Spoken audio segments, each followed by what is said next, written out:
Wire cut करतात, wire cut. आधीच गेला असतं तर माझी 4 जण गेले असते का? अधिकाऱ्याला नाही कळलं होतं त्यांना. नमस्कार, मी सागर चव्हाण. आपण पाहतात लोकशाही भारत. तर दर्शक हो, 8 जुलै रोजी जी घटना घडली त्या घटनेने संपूर्ण महाराष्ट्रामध्ये हळहळ व्यक्त करण्यात येत आहे. ती घटना अशी होती की फलटण तालुक्यातील खामगाव या ठिकाणी शिंदे कुटुंबातील 4 जणांचा विजेचा धक्का लागून मृत्यू झालेला आहे. त्या घटनास्थळी आपण आलेलो आहोत. आज 11 जुलै आहे आणि 8 जुलै 2026 रोजी ही घटना घडली होती. वेगवेगळ्या प्रसिद्धी माध्यमांमध्ये हा घटनाक्रम सांगण्यात येत आहे. मात्र प्रत्यक्ष ही घटना कशी घडली हे आपण या ठिकाणी घटनास्थळी येऊन आपण त्यांच्या नातेवाईकांशी बोलून येथील प्रत्यक्ष माहिती जाणून घेण्याचा प्रयत्न करणार आहोत. आता हा 4था दिवस आहे आणि आज 4 दिवस झाले. मात्र कोणत्याही लोकप्रतिनिधीने या ठिकाणी शिंदे कुटुंबाची भेट घेतलेली नाही, सातवनपर भेट घेतली नाही. आपण महाराष्ट्रामध्ये पाहतो की अशी दुर्घटना ज्यावेळेस घडते त्यावेळेस तेथील स्थानिक प्रतिनिधी, तालुक्यातील प्रतिनिधी प्रत्यक्ष त्या जे घरातील कुटुंबातील काही सदस्य असतील त्यांच्या सात्वनासाठी भेट देतात आणि सात्वन करतात. आणि अशी दुर्घटना घडल्यानंतर प्रशासनाकडून मदतही मिळते. मात्र आज 4 दिवस झाले या कुटुंबातील एक सदस्य आहे, जी सून आहे, गर्भवती आहे आणि गर्भवती महिला आता सध्या उपचारासाठी तिला एका हॉस्पिटलमध्ये ॲडमिट केलेलं आहे.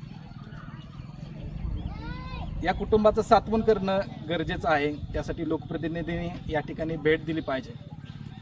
याबद्दल नागरिकांमधून संतप्त प्रतिक्रिया उमटत आहेत. काही पत्रकारांनी या ठिकाणी प्रत्यक्ष भेटही दिली. त्यामध्ये सांगायचं म्हटलं तर सातारा टुडेचे संपादक संग्राम निकाळजे हे काल या ठिकाणी आले होते आणि त्यांनी आज सकाळीच त्यांच्या फेसबुकवर या घटनेच्या संदर्भामध्ये एक फेसबुक पोस्ट केली आणि त्यामध्ये संपूर्ण घटनाक्रम या ठिकाणी त्यांनी त्या फेसबुक पोस्टमध्ये नमूद केलेलं आहे की नेमकी घटना कशी घडली. आता आपण त्या कुटुंबाचे काही नातेवाईक आहेत जे गावावरून आलेले आहेत, त्या नातेवाईकांशी बोलून या ठिकाणी आपण प्रत्यक्ष माहिती जाणून घेण्याचा प्रयत्न करणार आहोत.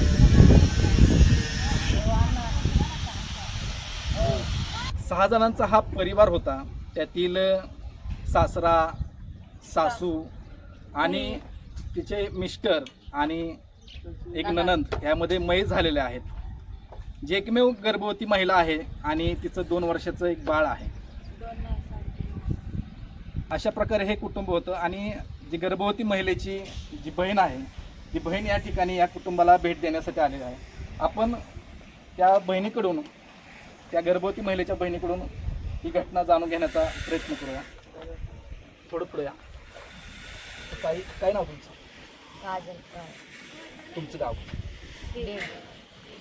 आता जी गर्भवती महिला आहे ती तुमची कोण आहे? बहीण माझ्याने धाकटी बहीण. आता तिथे काय बहिणीने तुम्हाला ही घटना सांगितली असेल. काय नेमकी काय घटना घडली सांगता? ती झोपले होते सकाळी. मालक तिचे संडासला जाणार होते. बाटली संडासला भरली आणि जाता जाता अंगावर वायर जाणारी वायर अंगावर पडली. त्याच्याने त्याच्या हाताला आग लागली. ती बघून एकदा ओरडला. बहीण झोपलेली, करंट लागला तेव्हा बाकीचे काय घरामध्ये झोपले होते. एकदा ओरडले मेवना, एकदा ओरडला, उठले नाही. दुसऱ्या ओरडण्यावर बहीण पळत आली. बहीण पळत आल्यावर मेवण्याला हाताला आग लागली म्हणून बहीण ओरडली. ज्या हाताला आग लागली त्या हाताला धरलं नाही बहिणीने. दुसऱ्या हाताला धरलं तर बहिणीला असं फेकून दिलं दाजीने आमच्या. तिला फेकून ती ओरडल्यावर सासू सगळे समजे खूप झोपलेले होते. ते खूप वाचवण्यासाठी आले. आईने काय आगमाग बघितलं नाही. अंगावर डायरेक्ट जाऊन पडली. ती पडल्यावर बाप आला त्याचा. ती बघत शोधत होता. फक्त बापाने एक पेढा घेतला सासऱ्याने, बहिणीच्या सासऱ्याने आगात माग. मग काय नाही दिसल्यावर ते पण जाऊन चिटकला. ती आल्यावर ही घटना किती वाजता घडली? 6 वाजता. सकाळी 6 वाजता. त्यावेळेस वाचवण्यासाठी कोण दुसरं समजे आजूबाजू समजे इथं येऊन असे आग माग ह्याच्यावर समजे उभा राहिले समजे उभा राहिले. माझ्या बहिणीने असे हात जोडले त्यांना असं कपाळ रगडून घेतलं. ती म्हणली माझी बहीण तुम्हाला लागन तेवढे पैसे देते पण आमच्या माणसांना वाचवा. कुणी आले नाही तर त्या एका बाईला हात जोडले पाय पडले माझे समजे मेले. माझ्या एका पोराला तरी कुणी घ्या तुम्हाला कुणाला नाही वाचवायचं तर पोराला तरी घ्या कुणीतरी. मग त्या एका बाईने बाईपाशी दिला पोरग हात धरून ठेवला पोराचा एकटीने. मग कुणी येत नाही एक दीर हाय ती याडा दारू पितोय. मग त्याला सुद्धा शेजाऱ्यांनी कुणी बोलवलं नाही गेलं काय नाही कुणीच कानावर घातलं नाही. दीर पण आहे का? दीर पण आहे. मग त्याला बोलवाय गेली दिराला. मग तेव्हा दीर आला तेव्हा तर हे मरून टाकला. ननद पळत आली ननद तशीच अंगावर जी ननद होती ती आरती शिंदे हा ती मोठ्या भावापाशी झोपाय गेलेली होती. तिकडं अभ्यास करता करता इकडं आली आई वडिलापाशी. येताना ती आई वडिला भाऊजाईचा आरडाओरडा झाला म्हणून इथं येऊन इथून सगळे त्याला दिसले इथं पडलेले. मग तिने फक्त भाऊजाईच्या नावाने दोनदाच ओरडली शीतल शीतल केली आणि तिने अंगावर वायर घेऊन ती पण पडली. ते म्हणले तर कोणीच नाही राहिलं माझं. शिक्षित आहे म्हणजे शिक्षण चांगल्या प्रकारे झालं. लय भारी. आता तिला प्रयत्न त्याला आता नोकरी भेटणार होती ती भाषण करणार होती. आता ती काय तिला आता एवढे 1-2 दिवसात त्याचे मला मेहना म्हणला माझ्या मालकाला साडू माझी बहीण आता 5 झाली नोकरी लागणार आहे डीजे आणणार आहे गावात मी वाजवून तुम्ही येणार का. आमचे मालक म्हणले हा येणार. पण ती दुसऱ्या दिवशीच घटना घडली. अशी आदल्या दिवशी म्हणले दुसऱ्या दिवशी असं झालं. तर पाहिलं तर आपण की या ठिकाणी जो घरातील एक तरुण मुलगा होता आणि तो सकाळी शौचालयासाठी उठलेला आणि तो त्या पोराचं वय काय नाही मेहनाचं काहीच वय नाही. शौचालयात जात असताना त्याच्यावरती एक वीज प्रवाही झालेली तार त्याच्या अंगावर पडली आणि त्याला करंट लागला. आम्ही दवाखान्यात नेल्यावर त्याच्या आईनं वडिलांनी त्याला वाचवण्यासाठी प्रयत्न केले. त्यांनाही करंट लागला आणि त्यानंतर त्यांची जी बहीण होती जी उच्च शिक्षित आहे मिळालेल्या माहितीनुसार ती BSc झालेली आहे आणि पोलीस भरती लष्कर भरती किंवा सरकारी नोकरीमध्ये भरती होण्याचं स्वप्न तिचं होतं.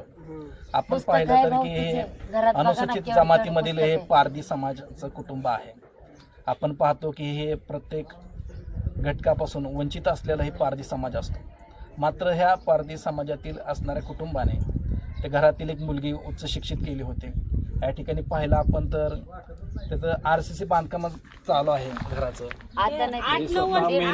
मेहनत करून कष्टाने या ठिकाणी एक घर बांधण्याचं स्वप्न त्यांनी पाहिलं होतं. मात्र हे घडत असतानाच त्यांच्यावर काने घाला घातला आणि घरातील करत्या धरत्या 4 व्यक्तींचा यात वीज प्रभावित झालेल्या विजेच्या तारेमुळे जीव गेलेला आहे. यामध्ये पोलीस प्रशासनाने जे केबल चालक आहेत त्यांच्यावरती गुन्हा दाखल केलेला आहे. मात्र यामध्ये महावितरण ही दोषी आहे असं बोललं जात आहे. मात्र त्यांच्यावरती महावितरणच्या वरती कोणताही कारवाई अद्यापपर्यंत झालेली नाही. पुढील तपास सुरू आहे. मात्र यामध्ये फक्त केबल चालकच दोष आहे का असा प्रश्न निर्माण होत आहे. इतरही ह्याच्यामध्ये तपास बारकाईने पोलीस प्रशासनाने करणे गरजेचं आहे. आपण पाहिलं तर फलटण तालुक्यामध्ये लोकप्रतिनिधी आहेत, माजी खासदार, आमदार आहेत, माजी आमदार आहेत, वेगवेगळे ज्यांनी राजकीय क्षेत्रामध्ये नेतृत्व केलेलं आहे असे म्हणजे या महाराष्ट्र विधान परिषदेचे माजी सभापती आहेत. आता हे कुटुंब हे अनुसूचित जमातीमधील एक पारधी समाजातील आहे आणि आज 4 दिवस झाले. मात्र कोणत्याही लोकप्रतिनिधीने या ठिकाणी भेट दिलेली नाही. महाराष्ट्र शासनाकडून या कुटुंबाला कोणतीही मदत अद्यापर्यंत जाहीर झालेली नाही. आम्हाला काही सुद्धा मदत केली नाही. माझ्या बहिणीला न्याय भेटला पाहिजे. गरोदर आहे त्याला 1-2-2.5 वर्षाचं लेकरू ती घेऊन कुठं जाणार आहे. त्याच्या घरात करणारा धरणारा माणूस नाही काय नाही. माझ्या बहिणीला न्याय भेटला पाहिजे. हा 7 महिने ती आता लय सिरियस आहे दवाखान्यामध्ये ऍडमिट आहे. टेन्शननी त्याचं समजा अख्खं घर बुडून गेले. दवाखान्यामध्ये फलटण मध्ये सरकारी कोणत्या सरकारी हा आता सोडणार आहे त्यांना. सोडणार येत मग सोडणार नाही येतच असेल ती जी घरात सकाळ धरून तिकडच ऍडमिट आहे. ती म्हणते माझा नवरा नाही राहिला, माझ्या घरातलं कुणीच नाही, ननंद पण नाही राहिली, सासू सासरे नाही राहिले, माझा आधारावर कुणाच्या जगू माझ्या घरातलं.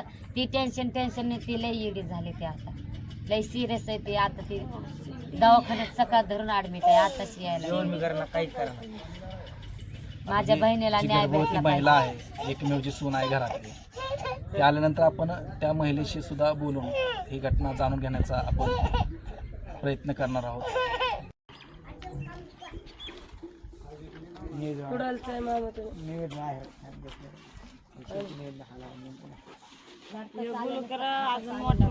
घरातील गर्भवती महिला आहे, तिला ऍडमिट केलं होतं आणि ते आता या ठिकाणी घरी आलेले आहेत. तर त्यांच्याशी आपण जाणून घेऊया, बोलून नक्की घटना कशी काय घडली होती. ती आम्ही नवरा बायको मी दोघं नवरा बायको याच्यामध्ये झोपलो होतो. पलीकडे सासू सासरे होते. अगोदर रोज नेहमीप्रमाणे आम्ही दोघं नवरा बायको झोपलो होतो. नेहमीप्रमाणे ते उठले बाथरूमसाठी निघाले. आता निघाले म्हणले, मी झोपलेच होते, मला बरं नव्हतं. झोपले तर बाहेर आल्यासारखं पाण्याची बॉटल भरेपर्यंत 2 मिनिट काय वाटलं नाही. 3ऱ्या मिनिटात असं करून 2दा आवाज आला. आवाजाच्या ह्याने मी उठून बाहेर आले. मालकाचा आवाज 2दा आला. कसा वरडून असं करून आवाज आला. मी आवाजाच्या ह्याने बाहेर पळत आले. बाहेर आल्यासारखं बाहेरलं मालक माझं इथं पडलं होतं. वाकडं तिकडं मी सोडायला गेले. त्या करंटने ह्याच्याने शॉक लागून एवढं लांब जे पडले का नाही मी पडले. हा लागलं मला बी शॉक 2दा बसला सोडायला गेलं. पण मला उडून पडले मी काय झाले असे झटकून इथपर्यंत उडून येऊन पडल्यावर मी ओरडले जोरात. माझा ओरडण्याचा जोरात आवाज ऐकून त्या पलीकडे सासरे झोपले होते. हा ती ओरडण्याचा आवाज ऐकून सासू सासरे बाहेर पळत आले. अगोदर सासरा आला. सासऱ्याने अगोदर घरात झाकून पाहिले. घरात काही दिसेना झाले. बाहेर येऊन पाहिलं तर पोरगं वाकडं तिकडं होऊन पडलं. पोराला वाकडं तिकडं होऊन पडलं आणि इकडं वरनं पाहिलं तर शॉक, इलेक्ट्रिक शॉक त्याच्या हातामध्ये होता. इथं या हातामध्ये होता. ह्या वायरची तार पडलेली खाली. हा तिकडं नंतर बसवले का तार? वेगळी तार होती का?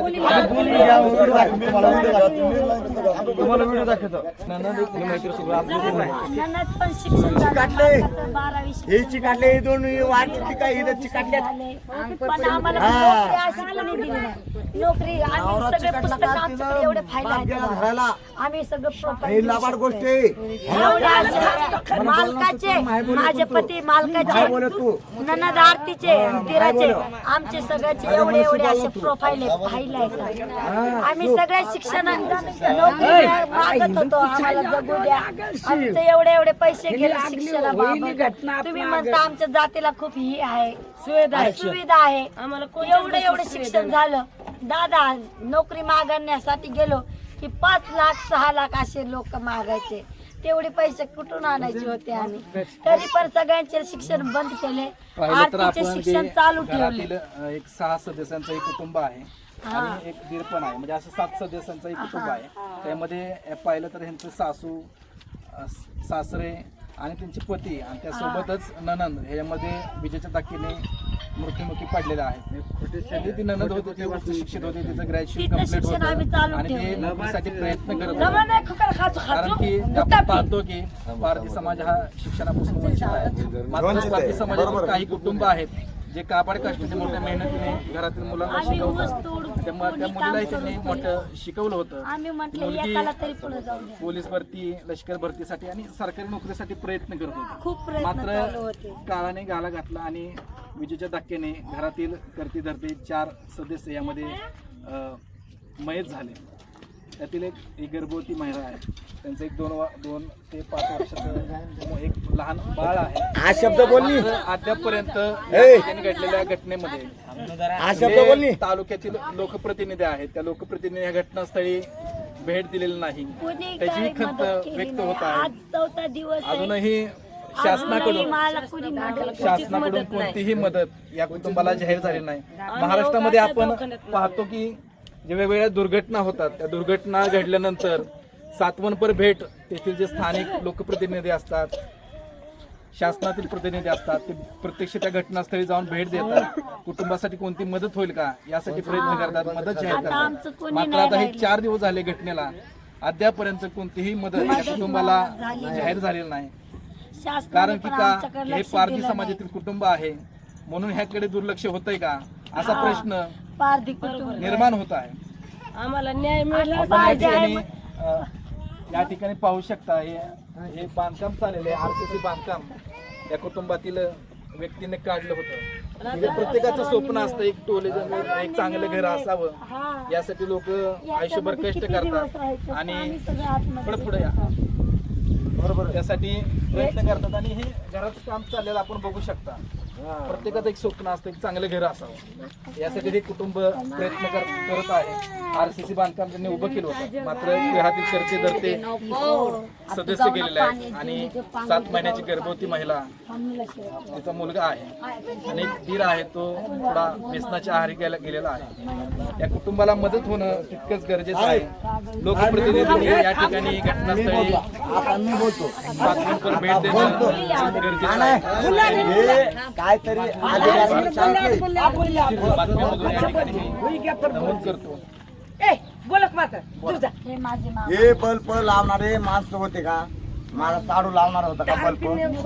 हे बातमी लावलेली लोकांनी, पत्रकार आहे ना, हे खोटी बातमी दिली. शासनाने माझी मदत करावी, माझ्या एका लेकराची मदत करावी, सोय लावून द्यावी माझी जिंदगीची. माझ्यापाशी आता कोणी राहिलं नाही. माझ्याकडे पोटात पण एक लेकरू आहे, बाहेर पण एक लेकरू आहे. ती एवढे लोक माझ्या घरातले असून काय झालं नाही. आता बाळ काय चांगलं आहे का तुम्हाला? ते टाकायला बसलेला तीच बाळ बातमी चांगलं ऍडमिट करण्यासाठी सांगितले. भावांचा कॉल आलता, दादा आले म्हणून, त्यासाठी मी दवाखान्यातनं बाहेर सोनोग्राफीच्या फाईल घेऊन आले.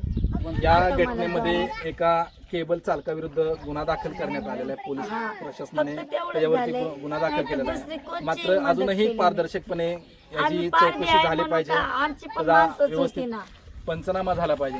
त्यामध्ये तर कोणी दोषी आहेत का हे पाहिलं पाहिजे. वारीच्या चिटकाला का तो बी पंचनामा आहे. हा शॉर्ट झाली, कारण की फक्त शॉर्ट केबल झाली चालक वायर घ्या. नाही तर आम्ही इतरही काही हेडू व्यक्ती यामध्ये घेतलेले. दोषी आहेत मग? असं घरातील कुटुंबातील सदस्य या ठिकाणी हेडू बोलतात. घेतलेले ना आम्ही. आपण पाहतो की इथं मोठ्या संख्येने ह्या महिलेचे जे नातेवाईक आहेत त्या ठिकाणी आलेले आहेत. हेडू घेतलेले तुम्ही थांबली जरा थांबली शॉर्ट झाली का तुम्ही हेडू घ्या. हा मग 2 मिनिट ऐका ऐका 2 मिनिट. अरे एका बातमीत असं दाखवलं, एका बातमीत असं दाखवलं की माझा साडू बल लावायला गेला आणि त्याच्यासाठी माझी मेहनी गेली, त्या संग पोरं गेले. आता त्याला दाखवा ना इथं कुठे चिटकले कुठे दाखवले. मग या कुटुंबाला योग्य तो न्याय मिळावा अशी अपेक्षा या ठिकाणी व्यक्त करतो. धन्यवाद. लोकशाही भारत. दाखवलं पाहिजे दाखवला. अरे त्यांना कोण वाली आहे का नाही? आज माझी 4 गेल्यात. तुमचा एखादा जरी कुठे गाडीवरनं पडला, फ्रॅक्चर झाला तरी तुम्ही पळत येताय. मग बंद असतं अरे तिथं सगळं, लाईन लागते गाव मात्र बंद संत्र्यांची. असतं. आज माझं कुटुंब आज उघडं पडलंय, त्याचं काय? बंद करून टाकते. त्याचं काय? आज आमचे 4 मतदानापुरता पारधी दिसतो का? मतदानापुरता का तुमच्या राजकारणापुरता पारधी दिसतो? किंवा एखाद्याची चोरी झाली की पारधी दिसतो? हा? आज पारधीचं एक कुटुंब उघडं पडलंय, तिथं नाही पारधी दिसला तुम्हाला? सगळी शाळा शिकलेली लोक होती. आम्ही याच्यात आज एक माझं कुटुंब शाळा शिकवली, तिथं राजकारण करताय. माझं अख्खं कुटुंब गेलंय तरी तिथं राजकारण करताय. आज 4 दिवस झाले, 4 दिवस झाले.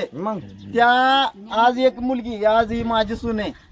तो जो घटना घडली तो माझा भाऊ होता, वहिनी होती, पुतणी होती. त्यावेळेस कुठे गेलं कोण? तिथं मदतीला कोण नाही आलं. आजपर्यंत नुसते आज 4 दिवस झाले, आजचा 4था दिवस आहे. कुठलाही राजकीय नेता नाही आला, कुठलाही MSCBचा साहेब नाही आला, की कुठला केबलचा मालक नाही आला. आले जिथले पोलीस तिथे आले दाबले दाबी चालली. त्यांनी पंचनामे केले केसी घेतल्या सगळं झालं आश्वासनं दिली आम्ही आम्ही करू तमुक करू अरे पण गाव कधी पंचायत सुद्धा असून मदत सगळ्या काय दबून आली गेल्या नाही. मग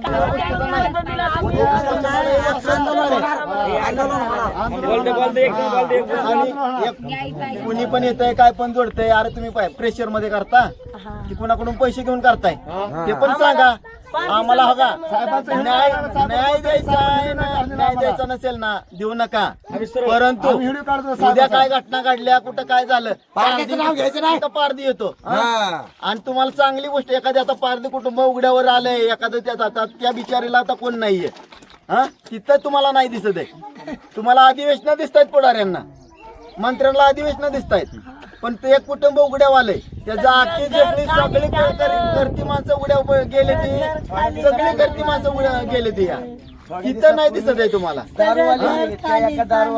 अरे तुमचा मेन जे प्रसार माध्यम आहेत जी प्रसिद्धी मिळवलेले प्रसार माध्यम आहेत ती तर काय पोहोचली नाही ती काय पोहोचली नाहीये तिथपर्यंत आणि एखादा मंत्री संत्री पण नाही पोहोचला अहो मंत्री संत्री सोडा इव्हन इथला आमचा गावचा सरपंच म्हणा किंवा एक लोकलचा पुढारी तो सुद्धा विचाराय नाही आला असं का की घडलं बाबा कसं कशामुळे घडलं काय घडलं का किती तुमची जात भावकी का आम्ही पारदी पारधी आहे हा पारधी तुमचं रक्त वेगळं आहे माझं रक्त वेगळं आहे आमचं कोणीच नाही आम्ही माणूस नाही का जनावर आहे नाही, आम्ही माणुसकीच्या नात्याने आम्ही माणसात मिसळतोय आज माझं सगळं कुटुंब 99% सगळं सुशिक्षित आहे आज जी मुलगी एक्सपायर झाली ती 2 मार्कासाठी हुकली होती पोलीस भरतीला हा एवढी मदत केली आज जो पोरगा एक्सपायर झाला तो 12वी पास होता आम्ही जॉब साठी प्रयत्न केले होते सगळं झालं होतं परंतु नुसतं नावाला आरक्षण आहे हो नुसतं नावाला आरक्षण आहे पारद्याला नुसतं आश्वासन दिलं जातं ते पूर्ण केलं जातं त्यामुळे का नाही मी प्रत्येक प्रसार माध्यमाला आज पहिल्यांदा मी तुमच्या प्रसार माध्यमाला बोलतोय मला कुणावरतीही विश्वास नाही आणि ज्या वेळेस आहे का सरकार म्हणतं सरकारकडून आम्हाला मदत आहे आम्हाला सरकारकडून मदत नाही आम्हाला कोणी देत नाही गाववाल्याकडून मदत नाही आम्हाला आम्हाला माहिती आहे कोणी नाही याच्यात अरे सगळ्या आपल्या पोळ्या बाजून मीडियाने काय केलंय तुला माहिती काय बाजार मांडला या गोष्टी. मग बाजार बाजार मांडला या गोष्टी. खरं आहे का याच्यात खरं आहे का मीडियामध्ये बाजार मांडलाय त्यामुळे कसं आहे काय माहिती ते नाही झालेलं बरं आहे आमचं बरं का खरी परिस्थिती काय आहे हे जाणून घेण्यासाठी आपण प्रत्यक्ष तुमच्या घटना